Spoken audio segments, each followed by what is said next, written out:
নমস্কার বন্ধুরা, real blogger Soumi চ্যানেলে তোমাদের জানাই সবাইকে ওয়েলকাম আর অনেক অনেক ভালোবাসা দিয়ে আজকের ব্লগটি স্টার্ট করছি। আই হোপ যে তোমাদের আজকে ব্লগটি ভালো লাগবে। তো আজকে তোমাদের সাথে শেয়ার করব দুধ পুলির রেসিপি, যেটা খুবই সফট হবে আর একটুও কিন্তু ভাঙবে না। তো চলো রেসিপিটি কিভাবে বানাবো সেটাই তোমাদের সাথে শেয়ার করা যাক। সবার ফার্স্টে আগে আমি পুরটা বানিয়ে নেব। তার জন্য আমি এখানে গ্যাস ধরিয়ে কড়াই বসিয়ে দিয়েছি, তার মধ্যে এখানে চিনিটা ক্যারামেল হতে দিয়েছি। আর আজকে আমি চিনি আর গুড় দুটো মিক্স করেই কিন্তু পুরটা বানাবো। তো আগের চ্যানেলে আমার ক্ষীরের দুধ পুলি রেসিপিটি দেওয়া আছে, তোমরা চাইলে কিন্তু চেক আউট করে নিতে পারো। আর আজকে আমি বানাবো নারকেলের দুধ পুলি। তো তার জন্য দেখো এখানে আমি ভালো করে গুড়টা আমি গলিয়ে নেব, আর চিনিটাও কিন্তু ক্যারামেল প্রায় হয়ে গেছে।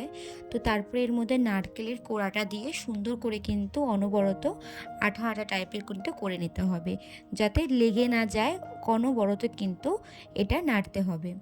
তো যাই হোক, দেখো এখানে আমি পুরটা বানিয়ে নিয়েছি। তো এখানে আমার নারকেলের পুরটা রেডি হয়ে গেছে। তো তারপরে এখানে আমি একটা এয়ারটাইট কন্টেনারের মধ্যে রেখে ফ্রিজে কিন্তু 2 থেকে 3 সপ্তাহ কিন্তু রেখে আমরা ইউজ করতে পারবো। তো যাই হোক, দেখো তো তারপরে এখানে আমি 1 কাপ চালের গুঁড়ির মধ্যে আমি উষ্ণ গরম জল আর একটুখানি নুন দিয়ে ভালো করে কিন্তু আমি চালের গুঁড়িটাকে মেখে নেব। অনেক সফট করে মাখতে হবে, যাতে আমি দুধে দিলে দুধ পুলিটা ফেটে না যায় বা কিন্তু শক্ত না হয়ে যায়। তো তার জন্য খুব সুন্দরভাবে নরম করে মাখতে হবে। আর ঠিক দেখো আমার মাখা কমপ্লিট হয়ে গেছে। তো এবার আমি একটা পরিষ্কার টাওয়ালের সাহায্যে আমি কিন্তু চালের গুঁড়িটাকে ঢেকে রাখবো। তো তারপরে এখানে আমি কিছুটি গুঁড়ো চালের গুঁড়ি নিয়ে নিয়েছি, এবং এখানে পুরটাও আমি ঠান্ডা হয়ে গেছে। তো পুরটাও আমি রেডি করে নেব ফার্স্টে। তো একটু একটু করে আমি একটা ছোট ছোট করে লেচি কেটে নেব। ওই লেচি কেটে আমি ছোট্ট ছোট্ট করে হাত দিয়ে একটা মানে বাটি টাইপস করে, যাতে যখন আমি আর কি পুরটা ভরবো নিচের অংশটা কিন্তু বেশি আমি পাতলা করব না, একদম একটু মোটা রাখবো। সাইডগুলো কিন্তু এরকম বেশ ছড়িয়ে নেব হাতের সাহায্যে। তো তারপরে অল্প অল্প পুর দিয়ে, মানে বেশি পুরও দেওয়া যাবে না, একদম অল্প অল্প যতটা আর কি দেওয়া যায় অল্প অল্প পুর দিয়ে তোমরা কিন্তু এইভাবে দুধ পুলিটি বানাতে পারো। তো আমি এইভাবে সুন্দর করে সেভ করে নেব। আর তোমরা চাইলে এখানে ডিজাইনও করতে পারো, বাট আমি এখানে একটু গুঁড়ো চালের গুঁড়ি দিয়ে ভালো করে কিন্তু মুখটা আমি সিল করে দেবো। তো তারপরে দেখো আমরা কিন্তু এখানে চাইলে স্টাইলও করতে পারি, এরকম মুড়িয়ে মুড়িয়ে বিভিন্ন ধরনের কিন্তু বিভিন্ন শেপে কিন্তু আমরা আনতে পারি। তো দেখো আমি এইভাবেই বানালাম, আর তোমরা চাইলে বিভিন্ন অন্য টাইপেরও বানাতে পারো। তো আমি দেখো এটা আমি এই শেপে করলাম, দেখতে কতটা সুন্দর হয়েছে বলো, ঠিক যেন চন্দ্রপুলির মতো। এটা যেহেতু চাঁদের শেপে আমি করেছি আর কি, তার জন্য এটার নাম অনেক লোকে কিন্তু চন্দ্রপুলিও বলে থাকে। তো তারপরে আমি ঠিক একই সেমভাবে আবার কিন্তু কিছুটা জিনিস রেডি করে নেব।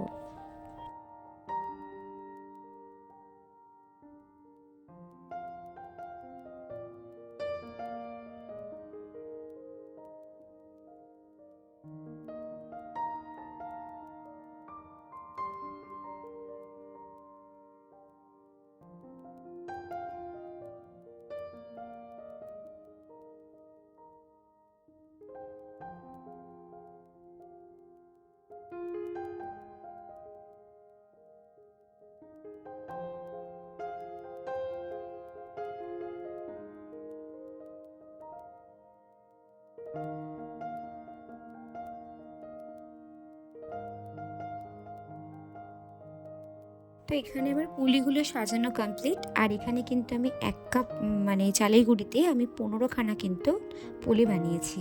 তো এদিকে আমি দুধ বসিয়ে দিয়েছিলাম, আর দুধ ফুটেও গেছে। তো এক এক করে আমি পুলিগুলো দুধের মধ্যে দিয়ে দেবো।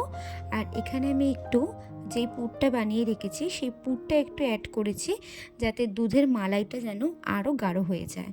তো সেক্ষেত্রে আমি এখানে একটু পুরটা দিয়ে দিয়েছি।